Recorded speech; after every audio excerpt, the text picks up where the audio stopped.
Welcome to iPad Basics.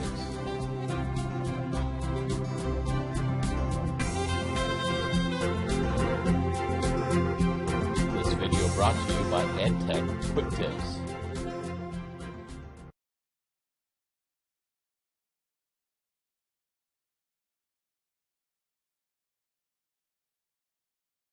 Let's familiarize ourselves with our new iPad 2 with Retina display. One of the first buttons you'll use is the on-off sleep button. You turn your device on and off by holding this button for 2 seconds. Tapping this button will put your device to sleep. Next is the home button. You will use this button more than any other. Single tap this button to return to the home screen from any application. Double tap to show all open apps. There is a new front camera for video conferencing with FaceTime, Skype, or Google, and a rear-facing megapixel fixed and video camera combination. Also on the top edge is the audio jack for headphones, earbuds, and other devices. On the bottom in the rear is the speaker. And on the right edge is located a small slider switch, which acts both as a mute for the speaker and a screen rotation lock. Below this switch are the volume up and volume down keys. And finally, just under the home button on the bottom edge is the charging and sync port. The Apple standard 30-pin cable will plug in here. Let's take a look at our home screen now. On the home screen, there are many areas of note. On the very top of the screen, you will find several icons. First, next to the iPad logo, you will find the Wi-Fi signal strength meter. If you are connected to a Wi-Fi network, you will see the antenna bars. In the center of the screen is the time, and on the right is the battery level, both as a graphic and in percentage left. In the field, you will find icons for the apps that are preloaded on your iPad. There are 6 home pages that you can load apps onto. At the bottom of the field is the app bar, an area of the screen you can use to load your 5 most commonly used apps and lock them in place. They will be available from any home screen. You can view your iPad in either portrait or landscape mode. To select an application, tap it with your finger. To scroll, drag your finger up or down on the screen. To scroll quickly, flick your finger. Depending on the app, you may be able to zoom in to enlarge or zoom out to reduce the image on the screen. When viewing photos, web pages, mail, or maps, for example, pinch 2 fingers together to zoom out or spread them apart to zoom in. There are 4 basic apps, though, that we'd like to talk about today. The first is the settings icon, then the App Store, your mail icon, and the calendar icon.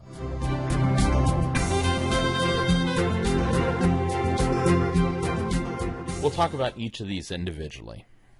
Let's set up our mailbox first. To do this, we need to click on the settings icon.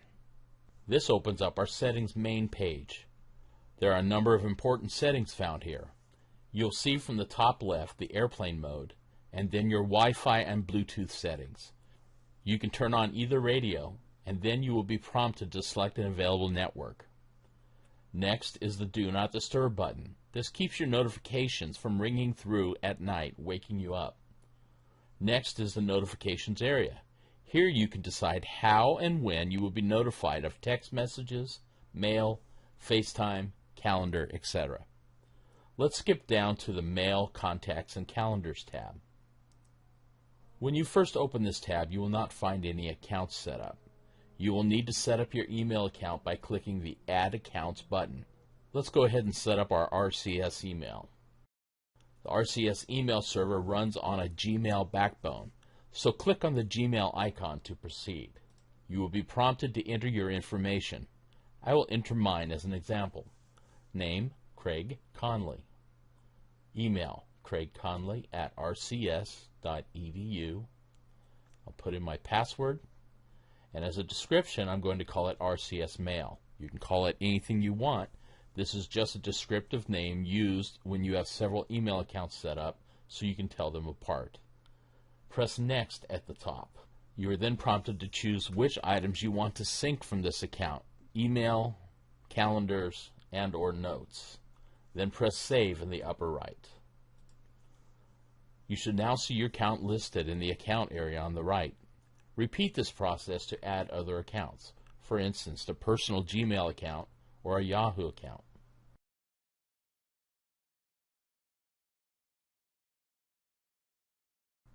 Let's click on the Mail icon to see what the Mail app looks like.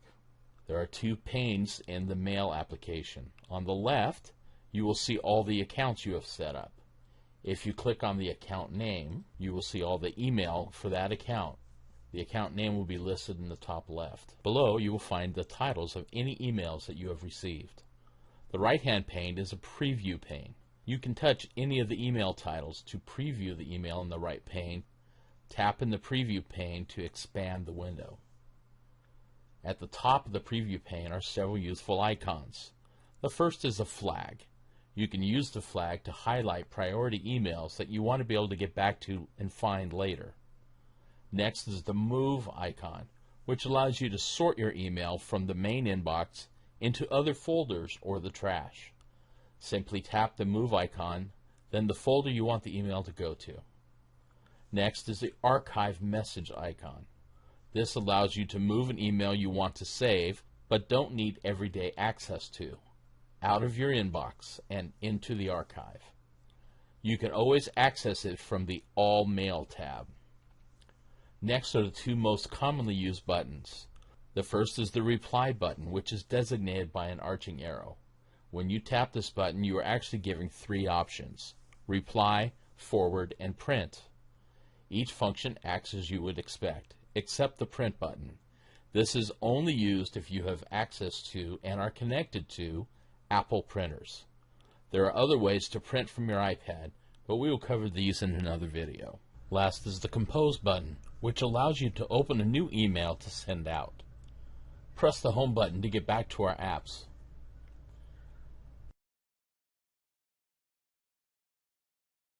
The next app we want to discuss is the Calendar app.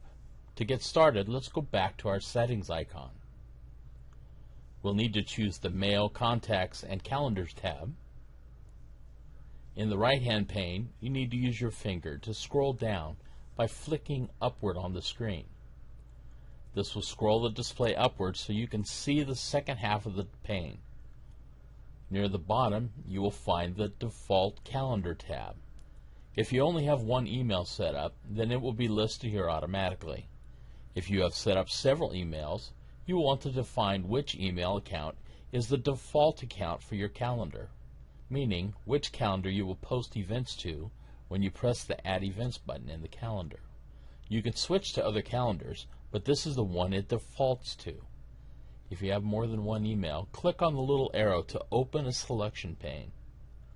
Here, all the emails you have installed will be listed, and all the calendars you have defined for each email.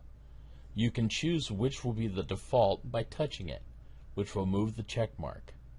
Press the Mail Contacts flag at the top to close the window, or press the Home key to close the settings page. Now that we have our calendar defined in the settings page, let's take a look at the actual calendar. Press the Calendar icon. This is the calendar view. When you first open your calendar, there will not be any appointments or events. To add an event, press the plus button at the bottom right. Enter a title for the event or appointment. Then click on the start time to adjust the time and date of the meeting. Let's set it for 9 a.m. To change the p.m. to a.m., just flick downward with your finger. Then press Done, and Done again to save the event. You will see the appointment represented on your calendar.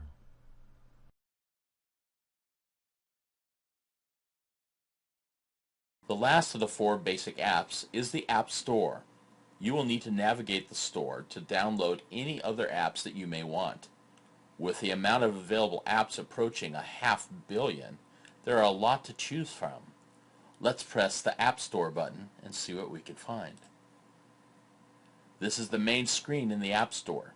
Many of the most popular apps are displayed for you, but in most cases you will want to search for the app you want. In the search field in the upper right, let's type in a popular education app, VoiceThread. One search result is found.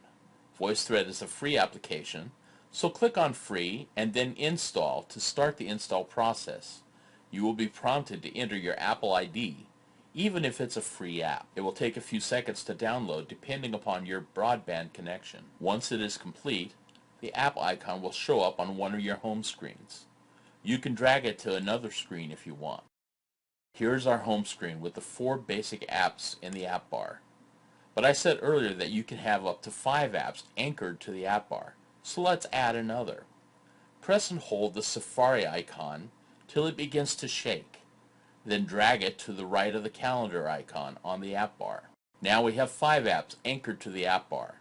You can put any 5 apps you wish, but these are the most commonly used apps, so they make the most sense. That's the end of iPad Basics. Check out all the educational resources at www.edtechquicktips.org.